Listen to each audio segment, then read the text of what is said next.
Welcome to Newsday, reporting live from Singapore. I'm Karishma Vaswani. The headlines. Is a deal on climate change in sight? Negotiators at the Glasgow summit have just 24 hours to get a result. We are urging ambition, and I've held meetings with quite a number of the negotiating groups, and I have been told by groups, by individual parties, that they want to see ambition in the outcome of COP26. The island nation of Tuvalu is calling for a deal that will limit global temperature rises, with rising sea waters already having lasting effects. Also in the programme, Western powers at the UN Security Council condemn the actions of Belarus in the crisis over its border with Poland. And F.W. de Klerk, the man who released Nelson Mandela from prison and ended white rule in South Africa, has died at the age of 85. Live from our studio in Singapore. This is BBC News. It's Newsday.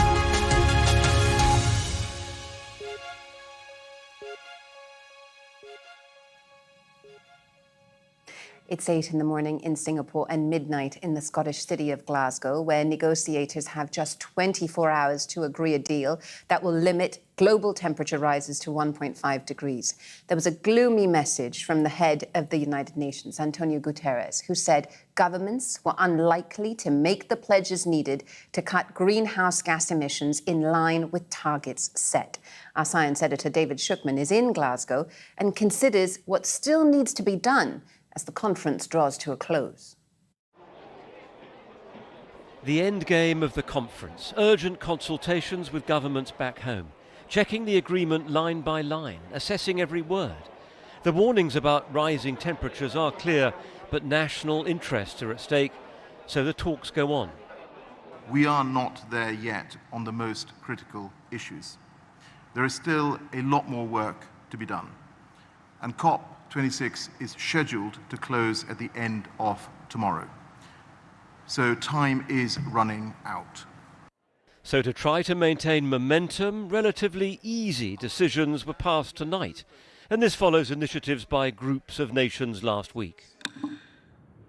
A plan to cut methane, a potent greenhouse gas, though some important countries aren't taking part. A promise to end deforestation by 2030, but we have heard this kind of thing before. And a call to end the use of coal, the dirtiest fossil fuel, but what matters is agreements that governments can't wriggle out of. So in this final stretch, what are the big arguments that still need to be settled? Well, the first is how often countries should update their plans for going green. Some say that's needed every year, others say that's too often. Then there's the fundamental question of cutting the gases that are heating the planet. They're still heading up when the science couldn't be clearer that they've got to be falling fast. And then aid for the poorest nations. They were promised it more than a decade ago. It still hasn't been delivered. It's a relief that people are recognising that we need to help communities on the front lines of the climate crisis, but it's a frustration that rich governments aren't yet doing what it takes to help them out. Even now? Even now. They hear the sounds, they're putting fine words on paper, but no real mechanism to address this crisis. And as a reminder of what this is all about, torrential rain struck the Indian city of Chennai, floods spilling into a hospital. Scientists have long warned that even more violent extremes are possible, but acting now could head them off. So some countries want to move away from fossil fuels entirely. The UK and many others say it's not the right time. Another example of different perspectives in these last hours. David Shookman, BBC News in Glasgow. Well, small and low-lying island nations are amongst the most vulnerable to the impact of climate change. Countries like Tuvalu in the Pacific. The volcanic archipelago halfway between Hawaii and Australia is just 2 meters above sea level, and its government is so concerned about rising sea levels that this week it announced it was looking into how to protect its legal status as a nation-state after it becomes entirely submerged underwater. Now, the existential threat faced by small islands was brought home this week by Tuvalu's Foreign Minister, Simon Kofi. In a recorded video message to COP26 delegates, he called for bold alternative action while standing knee-deep in seawater, showing how rising seawaters are already having fast and lasting effects on his own country. Earlier, my colleague Christian Fraser, who is at the summit in Glasgow, spoke to the Foreign Minister of Tuvalu, Simon Kofi, about that video message. I decided to take that shot in the water. And that location where I delivered my statement used to be dry land many years ago. And as you can see in the video, there's a concrete block behind me, and that was built by the Americans in World War II as a base for a gun. And that was built on land as well. So the video just reveals the realities that we are facing here in Tuvalu with the impacts of climate change. Well, it did. It brought it home very loudly. I think for everyone here in Glasgow, it certainly had the right effect. But I wonder, when you get reports back from here in Glasgow, from your team that are here, whether you're satisfied with what is being discussed. I think that there's certainly been positive steps that have been taken. We've heard pledges made by some of the bigger countries in the first week of COP. But I acknowledge it's quite a difficult process to get everyone on board on certain issues. But the team are feeling quite optimistic that we're able to come back with concrete outcomes from this meeting. What would a concrete outcome be when it comes to finance and adaptation and loss and damage? One of the areas that we are really campaigning, and as well as the Pacific, is to have a standalone facility for loss and damage for finances. I think that's one of the issues that is being debated at the moment, or being negotiated at the moment. And I understand there's a pushback from some of the bigger countries as well. But fingers crossed, we're able to come back with concrete outcomes and a clear implementation plan as to how that is going to be implemented. I was talking today to your climate change minister, who is here in Glasgow, and he was telling me that one of the things you're doing on the international stage at the moment is trying to ensure your international maritime rights if and when you descend under the waves. Why is that so important? Well, it's important because a bulk of our government revenue comes from the fisheries. So we have a very rich fisheries here in Tuvalu. So we would want to maintain those exclusive rights to the resources in the ocean. So we're looking at legal avenues to secure that for the future. But beyond that as well, we're looking at our legal status as a state under international law. That's another strategy also that we're looking at the moment. That was the Foreign Minister of Tuvalu, Simon Kofi, speaking with my colleague Christian Fraser a little earlier about the vulnerabilities island nations face in the battle against climate change. Well, let's take a look now at some of the other stories in the headlines today. A ninth person has died as a result of last week's crush at the Astro World Music Festival in the U.S. state of Texas. Bharati Shahani, a university student, was 22. Police are investigating the stampede last Friday when fans pushed towards the stage during a performance by the rapper Travis Scott. Hundreds of people were injured. Delegates from the US, Russia, China and Pakistan have pledged to try to ease pressure on Afghanistan's banking system, following warnings the country is on the brink of economic collapse since the Taliban takeover. After a meeting in Islamabad, the nations reiterated calls on the Taliban to form an inclusive government and to respect women's rights. Paris Saint-Germain women's midfielder Aminata Diallo, seen here, has been released without charge by French police investigating an attack on her teammate Kira Hamraoui. Diallo had been arrested on Wednesday. Both women were in a car last week, and when masked men dragged Hamraoui out of the vehicle before beating her legs with metal bars.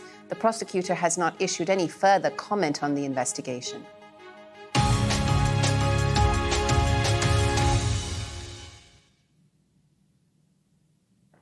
We're turning to the migrant crisis on the Poland-Belarus border now, which is rapidly becoming an escalating international row.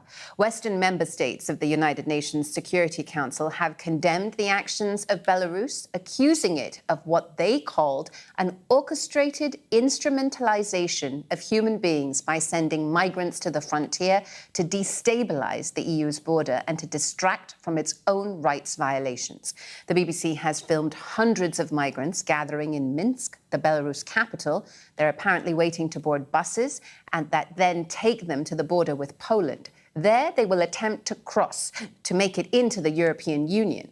Poland has accused Russia's President Putin of masterminding the crisis, a claim the Kremlin has dismissed as irresponsible. The BBC's Will Vernon is in Minsk with more on this story. We saw large groups of migrants gathering here today in the centre of Minsk, waiting for transportation to the Polish border. The vast majority we spoke to were from Iraq, and they said that they'd been sold these package deals for between $3,000 and $4,000, and they said those package deals included a Belarusian visa and flights, tickets to Minsk. They mentioned that they were going through Turkey, going through Syria, and they said that once they got here, they were told that they could make their way to Europe and that the border would be open and the border would be unguarded. They're aware of the difficulties that they might face at the Polish border, but these people, they say, are desperate. They say that they can't stay in Belarus. None of them want to stay here, and they say they can't go back to their home countries. So many of them were saying that we have no choice. It's bitterly cold here now. It's very cold, especially at night. Many of them were not prepared for the winter, didn't have appropriate clothing. Many of them were with small children. But there was a real sense of hopelessness amongst them. And they still feel that even going and attempting what may seem like a hopeless endeavour is still better than the alternative. That was Will Vernon there for us in Minsk on that story. You're watching Newsday on the BBC. Still to come on the programme, South Africa's last white president, F.W. de Klerk, has died, aged 85. In a speech released after his death, he apologised for the hurt of apartheid.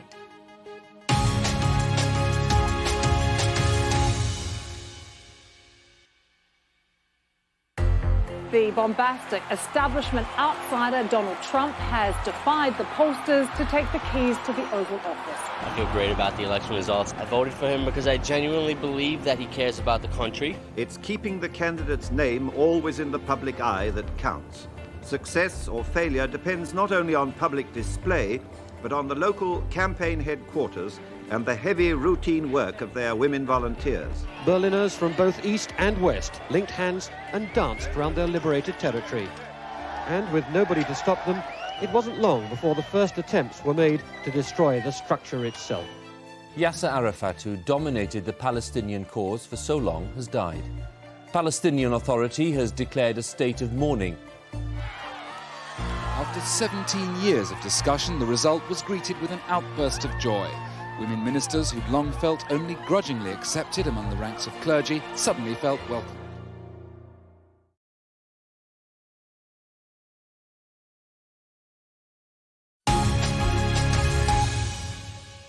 This is Newsday on the BBC. I'm Karishma Vaswani in Singapore. Our main story this hour.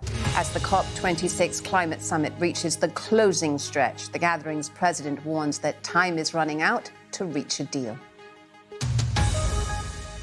Well, let's stay with that top story for you. And another angle on the COP26, of course, is that climate change and related hot weather are bearing down on workers globally. With COP26 winding up, the fallout from hotter temperatures now is hitting legions of farm and textile factory workers around the world as scorching conditions in the fields and buildings not designed for excessive weather is creating unbearable conditions. Well, our next guest, Tenny Adewumi-Gunn, advocates for policies to help workers at least to try and survive the heat. She's in Los Angeles now, and we can speak to her from there. It's great to have you on the programme, Tenny. In the first instance, talk us through what types of jobs are the most vulnerable for workers as climate change accelerates. Yes. So climate change is a pressing and urgent public health crisis. Both indoor and outdoor workers are impacted. When we talk about things like heat, we have folks who are in the construction sector, agriculture, manufacturing, kitchens.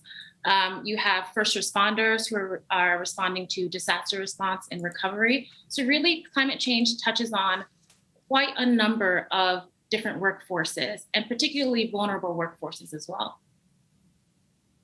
Yeah, Tenny, are there some jobs that, were previously done that are now absolutely impossible in some geographies because of rising temperatures?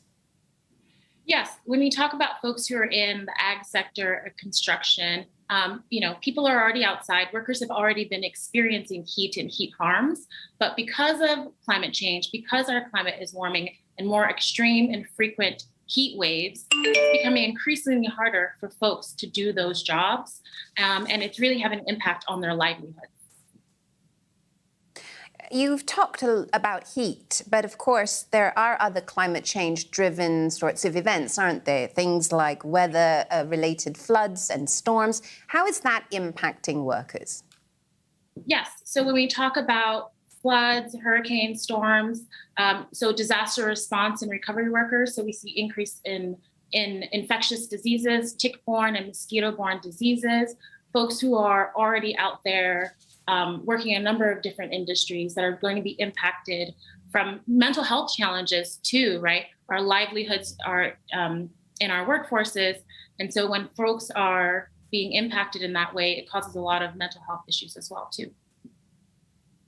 Have you been surprised, Tenny, at the lack of attention or focus paid on the plight of workers that might well be affected by climate change at the COP26 talks? Yes. When we talk about climate and we talk about, we have a lot of conversation around mitigation, but we don't really talk about adaptation and resilience. And we don't really talk too much about climate and health. And when we do, workers are not really in that conversation, even though they're hit first and worst. They're the folks who are out there toiling in the fields, building our buildings, are going to get the exposure from extreme heat. And so as decisions are being made and agreements are being made at COP, it's really important to have resilience and community preparedness and worker health at the forefront as well, too. Fascinating stuff from Tenny Adewumi-Gunn there, Climate Change and Worker Health Science Fellow at the NRDC. Thank you for joining us on Newsday. Thank you. Well, let's take a look now at some of the other stories in the headlines today. British and Iranian diplomats have been meeting in London, and high on the agenda were the cases of British citizens held in Iran, including Nazanin Zaghari-Ratcliffe, who's been held since 2016 on charges of spying, which she has always denied. Her husband, Richard, who is now on the 19th day of a hunger strike, described his meeting with a Foreign Office minister this afternoon as depressing. The chief executive of Yorkshire County Cricket Club, Mark Arthur, has become the latest senior figure to resign in the row over racism that's engulfed the English club. Earlier, the former Yorkshire captain Azim Rafiq, who's made allegations of institutional racism at the club, said he was incredibly hurt after the England Test captain and Yorkshire player Joe Root denied ever witnessing racism at the club.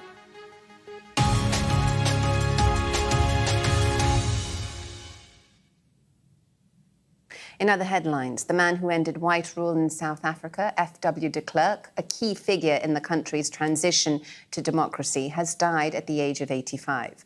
Mr. de Klerk, who served as president for 5 years, ordered the release of Nelson Mandela from prison, a decision which led eventually to Mr. Mandela's election to the presidency. In a final message recorded before his death, Mr. de Klerk repeated an apology for the pain and hurt caused to Black and minority South Africans during the apartheid era, as our correspondent Andrew Harding reports. We did not only admit the wrongness of apartheid. F.W. de Klerk was terminally ill when he recorded this farewell message, released today. A man still wrestling with his place in South Africa's tortured history. I, without qualification, apologize for the pain and the hurt and the indignity and the damage that apartheid has done. Back in the 1970s and 80s, South Africa was drifting towards all-out conflict. the security forces of a racist white minority government battling against an increasingly defiant black majority. When F.W. de Klerk came to power in 1989, no one expected this conservative figure to change much. After all, his government ran a nation where black people were treated as inferior, to be kept apart. But within months, de Klerk announced a shocking U-turn. The prohibition of the African National Congress, the Pan-Africanist Congress, the South African Communist Party and a number of subsidiary organizations is being rescinded. The ANC, the outlawed Liberation Party of Nelson Mandela, was unbanned, and soon after that, Mandela himself was released from prison after 27 years. Soon the two men, once bitter enemies, were sharing the Nobel Peace Prize as South Africa inched towards democracy. What nobody can take away from him is his foresight. He seized the moment, he showed the courage, and he was the figure that eventually saw the end of apartheid and Nelson Mandela elected as president in those heady days of the new rainbow democracy. But the transition was not peaceful. Thousands of black South Africans died during political violence that was, it turned out, deliberately stirred up by white security forces. Still, de Klerk and Mandela kept negotiating, nudging their nation forward. Not that they were ever close. So help me God. And then in 1994, history was made, as Mandela was sworn in as democratic South Africa's first president. De Klerk retreated backstage. Later, he apologised for his role in apartheid, but insisted he'd never authorised any criminal acts. Within my knowledge and experience, they never included the authorization of assassination, murder, torture, rape, assault, or the like.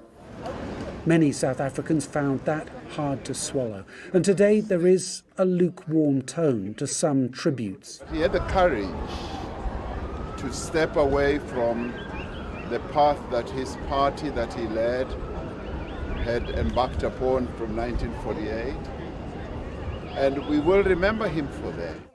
De Klerk was a divisive figure and an unlikely revolutionary, but history will record his key role in bringing freedom to South Africa. Andrew Harding there for us on that story. Well, I want to bring you a different type of story now about a new species of dinosaur with an unusually large nose that has been identified by a retired doctor in southern England. The bones were uncovered more than 40 years ago on the Isle of Wight. They'd been in storage until Dr. Jeremy Lockwood decided to reconstruct the skull of the animal and realised they belonged to an undiscovered species. Duncan Kennedy has more. Gnarled, knobbly, and what a nose. This is how the not very dainty dino would have looked like. And the USP of this VIP, its bulbous snout. And here we have vertebra or backbone of... Its remains had spent 40 years in old boxes until Jeremy Lockwood, a retired GP, went through them. He'd always believed there had to be more than two types of dinosaur on the island. And he was right. I took a bone which was a nasal bone, and I thought I'm going to try and reconstruct what the skull of this animal looked like. So I sort of put it into life position, and I thought, goodness me, this has got a bulbous end to the end of its nose. So it became obvious that this was something completely different. It took Dr. Lockwood 2 years to sift through all the bones, and his new species has now been confirmed by experts. Just along here, it's where I found it all them years ago.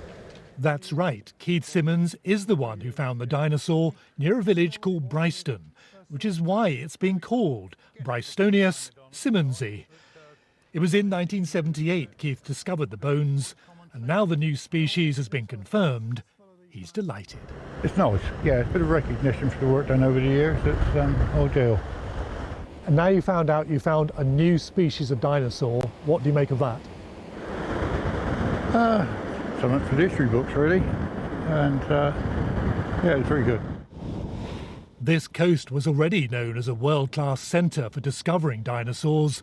It seems some have, well, just got a nose for it. Duncan Kennedy, BBC News, on the Isle of Wight. He couldn't resist there, could he, with that last line? Well, anyway, another story for you now. A French balloonist has broken the world record for standing on a hot air balloon. These amazing pictures show 28-year-old Rémi Ouvrard on top of the balloon over western France at an altitude of more than 3,500 meters. It was piloted by his father for a charity event. He told reporters he experienced a feeling of zenitude while in the sky. Well, for some more zenitude for you, we can show you some live pictures now from the International Space Station. We believe these are, this is a shot rather, of the SpaceX Dragon that in the last hour successfully docked with the station, and the 4 astronauts on board are due to come through that tunnel at any point now. That's all the time that we have for you on Newsday at this hour. Thanks so much for joining us. Do stay with BBC News.